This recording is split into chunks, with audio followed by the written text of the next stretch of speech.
माननीय अध्यक्ष महोदय, मेरा प्रश्न स्वास्थ्य मंत्री जी से है। बिल्कुल सही बोल रहे आप। क्योंकि मैं उस बारे में बहुत चिंता करता हूं, इसलिए स्वास्थ्य मंत्री जी को चिंता कराने के लिए मैं खड़ा हुआ हूं। अध्यक्ष महोदय, लेकिन इनका आज का गेटअप देख लिया जाए। मेरी आज की गेटअप नहीं है, ये पूर्ण स्वस्थ हैं। नहीं, आज और विशेष आपसे तैयारी में है। आपसे मैं कुछ ठीक लग रहा हूं कि नहीं लग रहा हूं?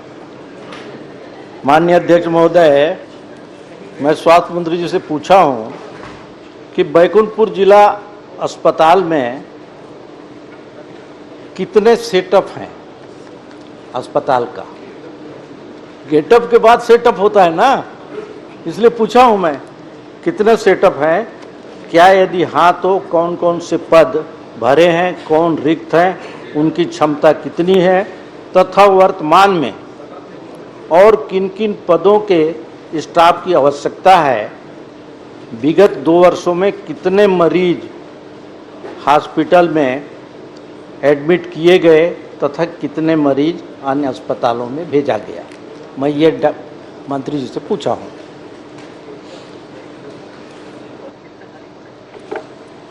माननीय अध्यक्ष महोदय, आज मेरे लिए विशेष पल है और बड़े भावुक पल हैं कि जिन्होंने मुझे एक अभिभावक की तरह एक पंचायत से लेकर यहाँ पहुँचाया और एक से व्यक्ति मेरे से प्रश्न पूछ रहे हैं, तो मैं अपने आप को बड़ा गौरवान्वित महसूस कर रहा हूँ। इसलिए ठीक जवाब देना। और उन्होंने ऐसा प्रश्न भी पूछा है जो लोकहित और जनहित में है। तो माननीय अध्यक्ष महोदय, मैं बताना चाहूँगा कि बैकुंठपुर जिला अस्पताल में सिविल सर्जन से लेकर विभिन्न स्टाफों के 188 पद स्वीकृत हैं। उनके विरुद्ध में 111 लोग कार्यरत हैं, 77 पद रिक्त हैं। उसमें माननीय मुख्यमंत्री जवाब आ जाए ना। सेटअप पूछ रहे हैं, सेटअप कितना? नहीं, जवाब आ जाए फिर आप प्रश्न कर लेंगे। तो 77 पद जो रिक्त हैं माननीय अध्यक्ष महोदय, उसमें 98 पद हम जीवन दीप समिति, डीएमएफ और एनएचएम से भर लिए हैं, लेकिन उनकी चिंता जायज है। हमारे पास जो विशेषज्ञ डॉक्टर हैं उसमें 6 पद रिक्त हैं और चिकित्सा अधिकारी 9 पद रिक्त हैं, जिसकी उन्होंने शायद उसी के लिए उन्होंने चिंता किया होगा। साथ ही साथ जो मरीजों की भर्ती और रेफर की उन्होंने बातचीत पूछी है, तो 2022-23 में 19,821 मरीज भर्ती हुए जिला अस्पताल बैकुंठपुर में। उसमें से 1410 को रिफ़र किया गया और 22-23 में 20,103, उसमें 1941 रिफ़र किया गया।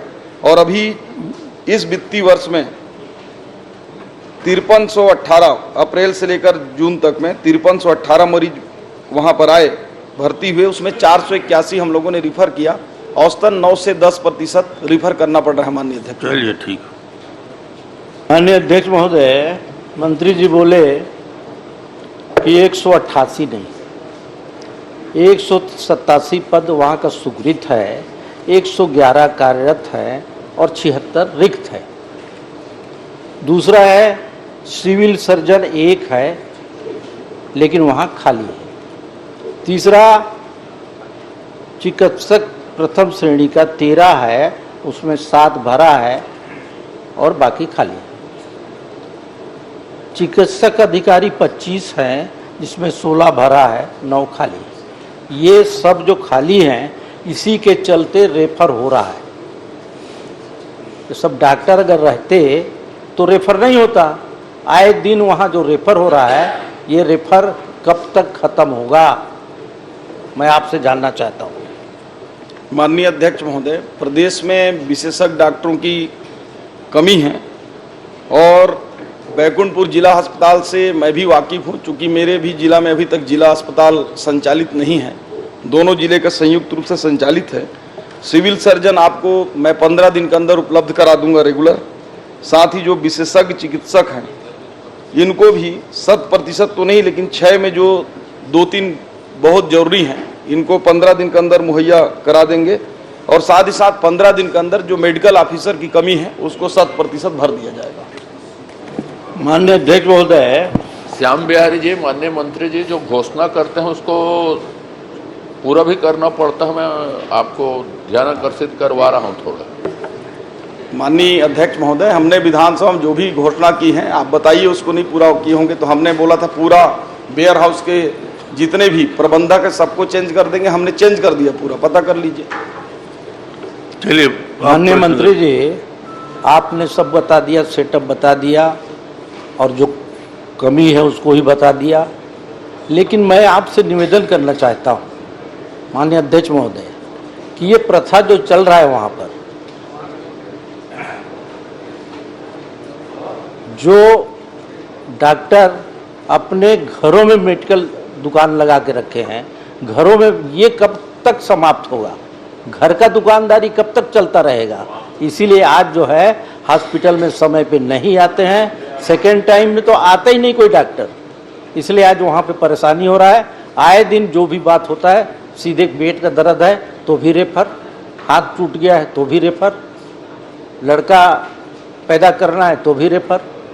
50-50 हजार रुपया बगल में शर्मा डॉक्टर का हॉस्पिटल है, एक डिलीवरी केस में 50 से 60 हजार रुपये लेता है। तो ये कब तक समाप्त होगा, मैं आपसे जानना चाहता हूँ। माननीय अध्यक्ष महोदय, डॉक्टरों को चूंकि वहाँ पूरे सदस्यों को बताना चाहूँगा कि 2 प्रकार के डॉक्टरों का उसमें वो रहता है। एक तो जो प्रैक्टिशनर डॉक्टर होते हैं, जो अपने घरों में खाली टाइम में प्रैक्टिस करते हैं, वो होते हैं, और दूसरे नॉन प्रैक्टिस वाले होते हैं। तो जो नॉन प्रैक्टिस है उनको हम अलग से कुछ उनको अलाउंस देते हैं, लेकिन जो प्रैक्टिस करने वाले डॉक्टर हैं वो अपने हॉस्पिटल टाइम के अलावा अपने घरों में भी वो लोग प्रैक्टिस और मरीजों को देखते हैं। बाकी आपकी चिंता जायज़ है, मैं भी उससे वाकिफ़ हूँ। महिला चिकित्सक की हम लोगों ने नियुक्ति किया था, एनेस्थीसिया भेजा था, बॉन्ड वाले सर्जन भेजा था, लेकिन उन्होंने ज्वाइन नहीं किया। उस पर भी हम लोग कुछ और कठोर नियम बनाने वाले हैं। फिर भी 15 दिवस के अंदर कहीं से व्यवस्थित करके एनेस्थीसिया और महिला और सर्जन की हम व्यवस्था करेंगे, ताकि कम से कम जो डिलीवरी की समस्या है वो दूर हो जाए। आप डेट नोट कर लीजिए, 15 दिन के बाद मेरे को बताइए। मैं नोट कर लिया और आपसे पूछूंगा, लेकिन आप मुझको ये बताइए कि एनेस्थीसिया तो एक है और वो 1 महीना बचा है उसका, वो बाउंड वाला है, फिर क्या करोगे?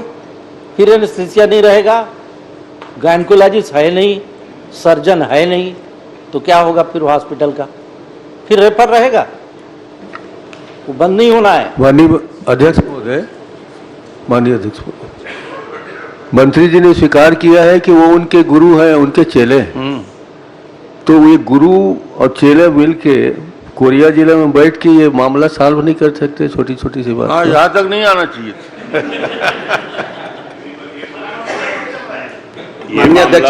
ये मामला पूरे प्रदेश में ही ऐसी स्थिति है।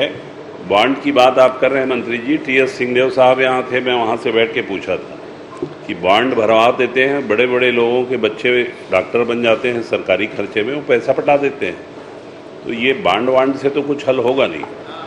आप उसका कोई बढ़िया निर्णय कराइए, कड़ा निर्णय कैसे होगा, क्योंकि माननीय अध्यक्ष महोदय है और बॉन्ड से कोई हल होगा। बॉन्ड तो आप लाइए 10 लाख मेरे रुपए विधानसभा के अंतर्गत चला जाएगा। माननीय अध्यक्ष महोदय, मेरे विधानसभा के अंतर्गत मैनपुर